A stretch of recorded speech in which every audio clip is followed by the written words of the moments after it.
Welcome back to ADU Adventures, Building in Your Backyard. I'm your host, James Parks, and today we're diving into one of the biggest and, let's be honest, most intimidating parts of building an ADU.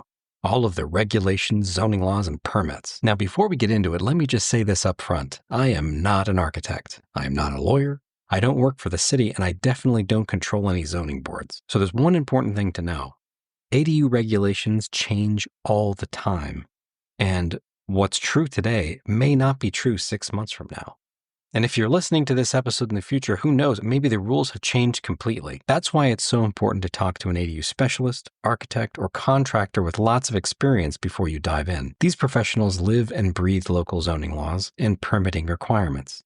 They know exactly how to navigate the process and to help you get it right. So think of this episode as a guide, not a rule book. My job today isn't to dig into code and give you a list of laws and talk specifically about your project. It's to help you understand how to approach the process, who to talk to, and how to make sure your ADU plans fit within the legal landscape. And to do that, we're going to walk through some real stories. Homeowners just like you, who faced zoning challenges, figured out the rules, and built successful ADUs because they had a solid plan. By the end of the episode, you'll know why regulations exist and how they impact your ADU, what key factors determine if you can build an ADU on your property, what to expect during the permitting process, how avoiding common mistakes can save you time and money, and why working with professionals can make or break your project. So let's jump in. I want to start with one of the biggest misconceptions about ADUs, and I hear it all the time. It's my property, I should be able to do whatever I want, right? I get it. You own your home, you pay your mortgage, your taxes. Makes sense that you'd think you have total control over what gets built on your land. But the reality is, cities and counties regulate much of what's allowed and what's not allowed based on tons of parameters that are well thought out and considered. So to kick things off, I'll tell a brief story about, we'll say their names are Mark and Linda. So Mark and Linda live in San Jose, and they were excited to build their ADU in their backyard. They had this beautiful vision, a 2-story loft-style unit with a gorgeous second-story balcony. They were thinking long-term. Maybe they'd rent it at first, then they'd use it for a guest house, or even put their own family in there and rent out their main house. So they started designing.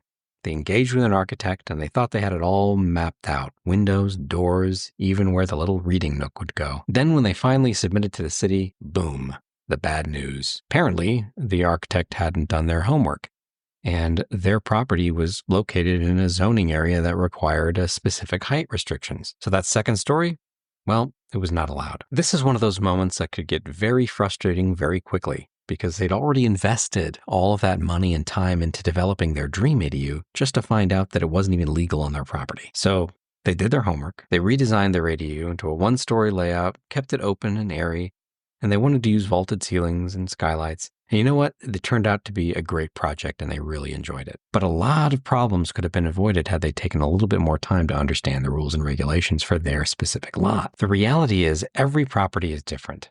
And figuring out whether you can build an ADU isn't always as simple as yes and no. I'll use another example. Take Lisa and David. They live in Willow Glen and they've got this big backyard with plenty of space to build an ADU. They were excited, ready to go. But when they started looking into the regulations, they found something they hadn't expected. Lot coverage limits. Even though their yard was spacious, San Jose has rules on how much of your total lot can be covered by structures. Their dream was to build this giant 1,200 square foot ADU. But once they ran the numbers, they realized that their lot maxed out at an 850 square foot ADU.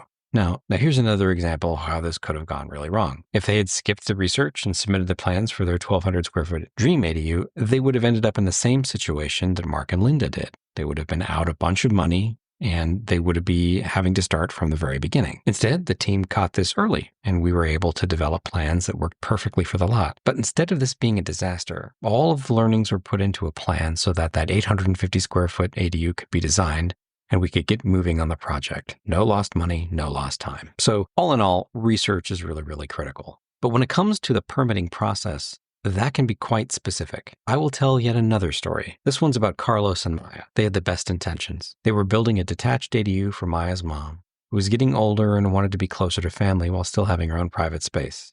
Does that sound familiar? They had a plan. They had a vision. They met with the architect. They checked their zoning rules. They hired a contractor with experience in ADUs even. Everything seemed to be moving forward. They felt confident. that they had done their due diligence and that the ADU project would be approved without a hitch. Then came the roadblock. When they submitted their plans, the city flagged a major issue. Their property had an old sewer line that wasn't up to current code, and there was a problem. They had no backup plan. Now, this isn't a minor adjustment. It was a full stop. The city wouldn't approve the ADU unless the sewer line was brought up to code first, and fixing it, well, that meant more permitting, additional approvals, and months of unexpected delays. Not to mention, Carlos and Maya had never engaged with the city on this kind of level. Carlos and Maya hadn't accounted for this at all, and it blindsided them. It blindsided their designer, and it certainly blindsided their contractor. Their project sat in limbo for months. Their contractor wasn't familiar with how to navigate the city's approval process for infrastructure upgrades, and neither was the architect.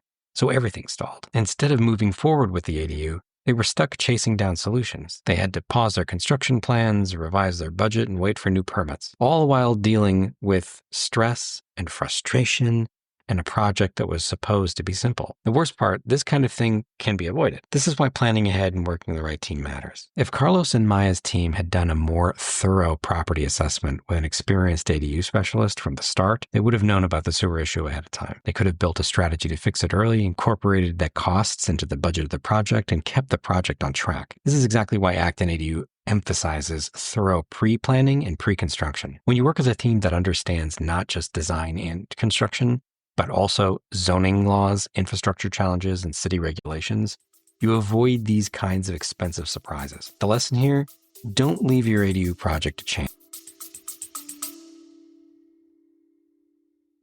Thinking about building an ADU? Well, maybe try starting here. When I first explored building an ADU, I had lots of questions.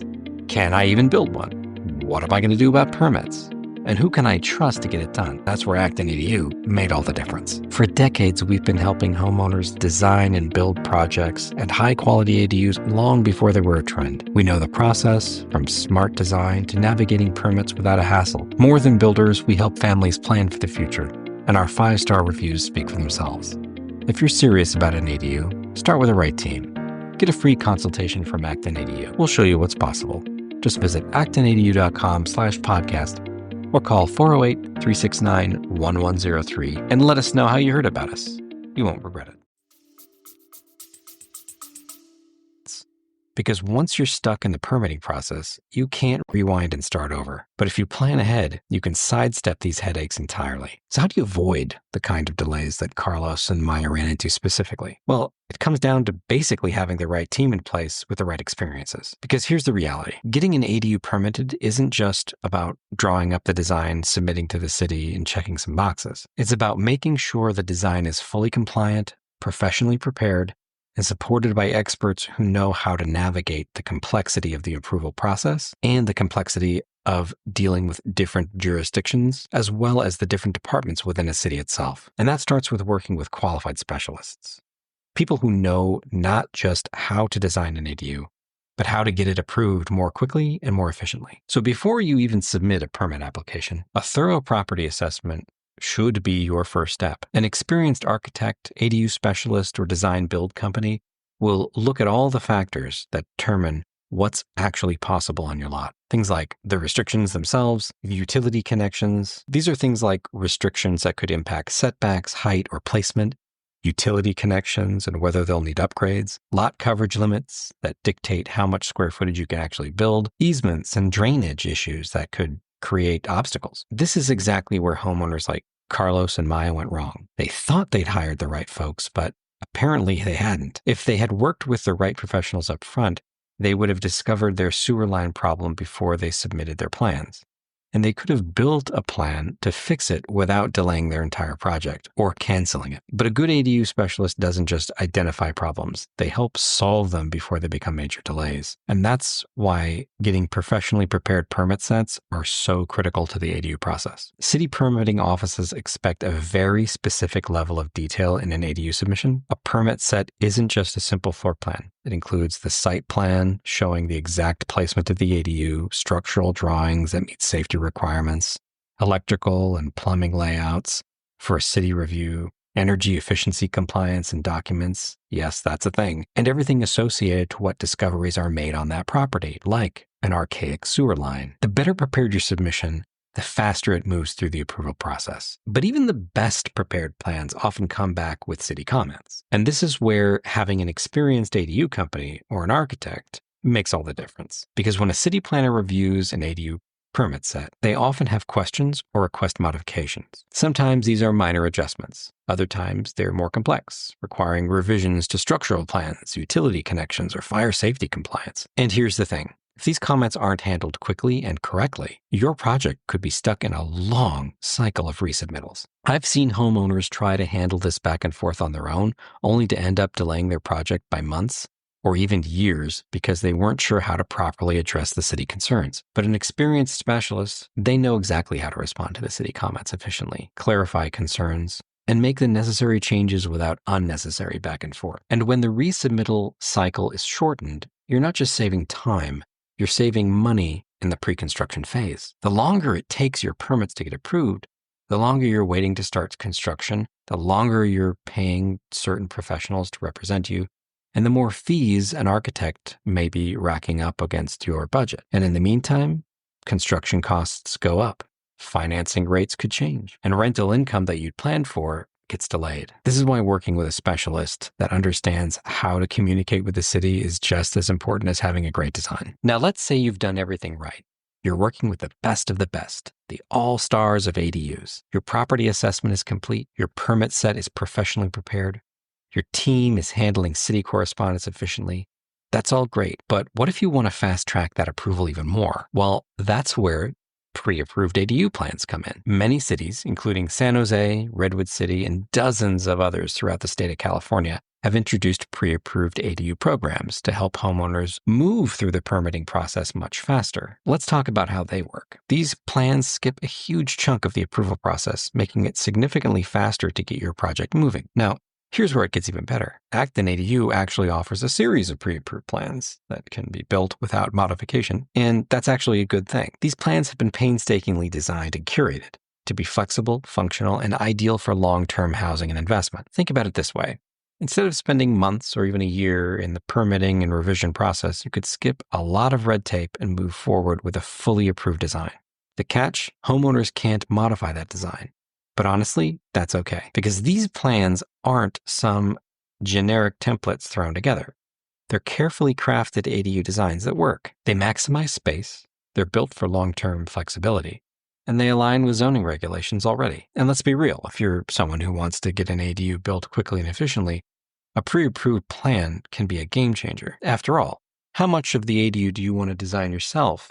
Or would you like a designer to take the reins and create something beautiful for you? I've seen homeowners spend months going back and forth on design revisions, only to end up right back where they started because of zoning restrictions or not understanding why an ADU was designed the way that it was in the first place. But those who choose a pre-approved plan, they're often breaking ground months ahead of schedule with far less architectural fees and design fees.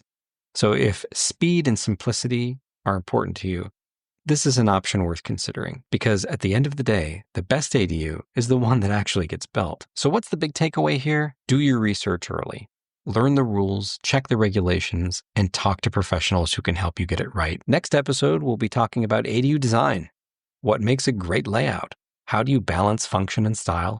And what design choices will make the biggest impact over time? If today's episode got you thinking, maybe it's time I should start planning my ADU, or maybe I want to get my property assessed, Acton ADU is here to help. Just visit actonadu.com/podcast to schedule a consultation and see what's possible for your home. I'm James Parks, and this has been ADU Adventures. Thanks for listening, and good luck with your ADU journey.